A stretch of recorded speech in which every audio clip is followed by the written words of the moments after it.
el ciclo Filosofía 21. Estamos en conversación con Victoria Dávar, que le dicen la Colo, que es doctora en Sociología o en Ciencias Sociales, y también, como Andrea tiene muchísimas titulaciones que no vienen al caso, no las vamos a referir. Son expertas en el tema, son estudiosas del género, y estamos aquí para charlar un poco de eso, de la potencia de lo femenino para pensar el presente, o del feminismo de alguna manera, para pensar el presente y para arrojar un poco de luz sobre ciertas dudas que existen en torno al género.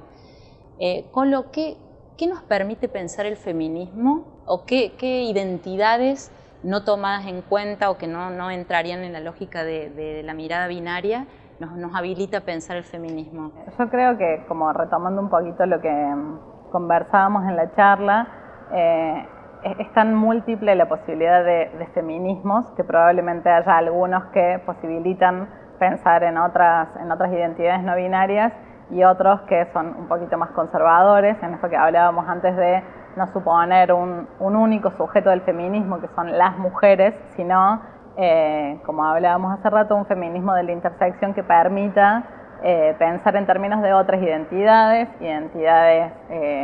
trans, identidades no binarias, identidades maricas, las que fueran, más allá de ese juego de opuestos femenino-masculino, si se quiere. Quiero decir, no es que necesariamente el feminismo hace eso, sino alguna corriente del feminismo que tiene esa apuesta para desestabilizar esos binomios. ¿Cuál es la potencia o cuál es lo transformador de empezar a pensar estas identidades, o de darles nombre, de mencionarlas, de que aparezcan? ¿Qué mueve? ¿Qué se mueve?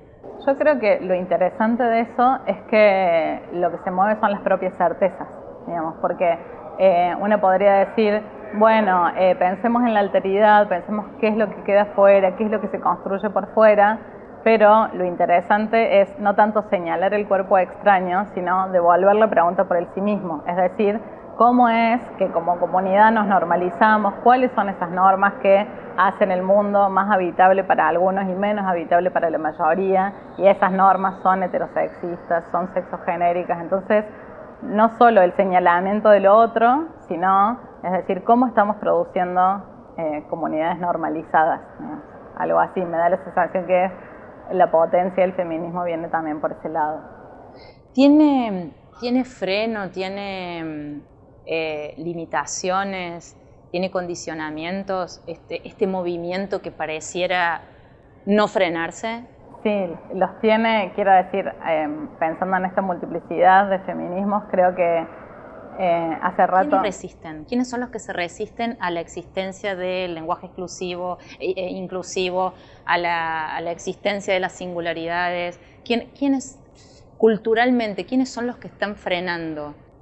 Yo creo que son más lógicas de poder que sujetos individuales, como quienes ofrecen resistencia. No sería tan fácil como marcar cuerpos. No, pero las lógicas, ¿cuáles son esas lógicas? Bueno, me parece que, como comentábamos en la charla, hay algo de el feminismo discutiendo todo sistema de dominación que necesariamente pone en jaque a determinados modos de hacer la política, determinados modos de construcción política que son representativos, son jerárquicos.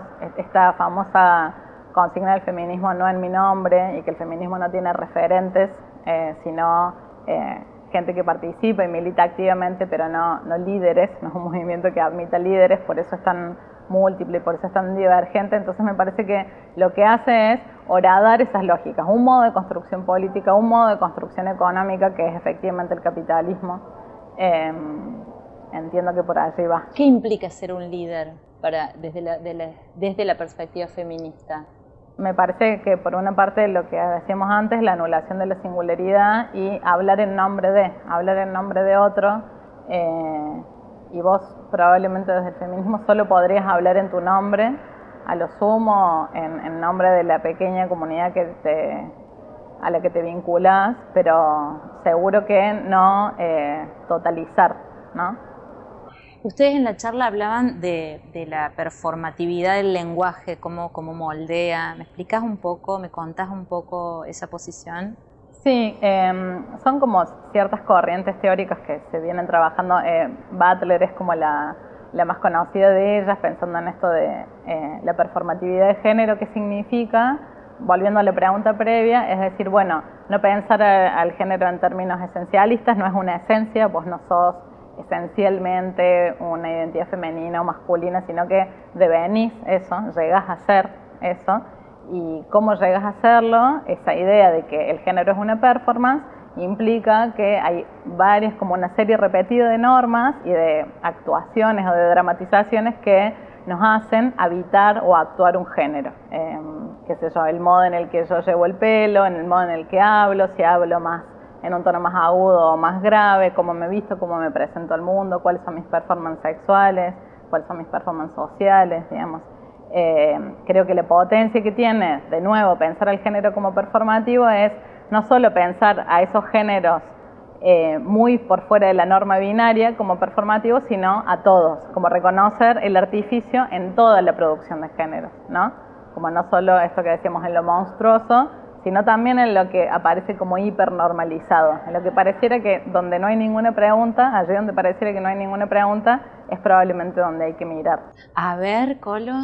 A mí me llamó mucho la atención este concepto que yo mencionaba antes de pensar en la normalidad como un caso, no solo detenerse necesariamente en lo distinto que es esto que yo decía, señalar el cuerpo extraño, esto que no cumple con la norma, sino decir, bueno, eso que parece tan normal, que pasa desapercibido y que es imperceptible, detenerse, el estereotipo, digamos. Claro, detenerse en ese lugar, puesto que ahí probablemente se configura mucho del orden de lo existente, o sea, poder entender, bueno, allí probablemente hay una subjetividad muy marcada por la norma y también entender eso permite entender, qué sé yo, cómo se organizan las relaciones de poder, habitar una feminidad, no sé bien cómo se dice, hegemónica, no está bueno para nadie, tampoco habitar una masculinidad hegemónica puede tener sus privilegios, pero probablemente también te construye una subjetividad muy chiquita, o sea que también poder mirar ahí me parece que permitiría interpelar. O sea, el feminismo como un acto, un gesto liberador,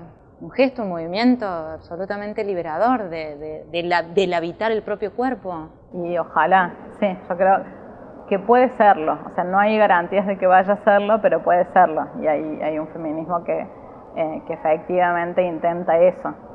Colo, ¿cómo te imaginas de acá a unos años las mujeres, la sociedad, los varones, digamos, las relaciones entre géneros? ¿Cómo visualizás esto que avisora tanta potencia, que nos da tanta esperanza de, ¿no?, un mundo más plural, más igualitario, o al menos discutiendo ciertas situaciones hegemónicas que anteriormente se pensaban por otro lado?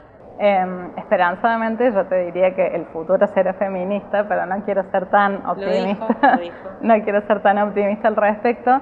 Me imagino un futuro más incierto.